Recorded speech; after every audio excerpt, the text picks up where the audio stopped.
বিন আর বরবটি গাছ এত বড় করে হয়ে গেছে। তো এই দেখতে পাচ্ছি এই পোকায় খেয়ে ফেলছে পাতাগুলো, ভালো করে দেখুন পোকায় খেয়ে ফেলছে। তো এখন ছোট আছে তো কোনো মানে বেশি পাওয়ারযুক্ত বীজ দেওয়া যাবে না, ওই জন্য গোড়ায় থাইমেট দিয়েছি, এই গুঁড়ো ফেরিডন পাউডারের গুঁড়ো এটা দিয়ে দিচ্ছি।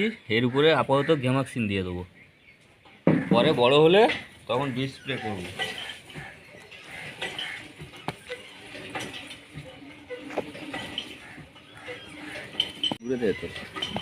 আচ্ছা, এই মাত্র থাইমেট দিয়েছিলাম, এবার এই গ্যামাক্সিন পাতাগুলো ফুটো করে দিচ্ছে।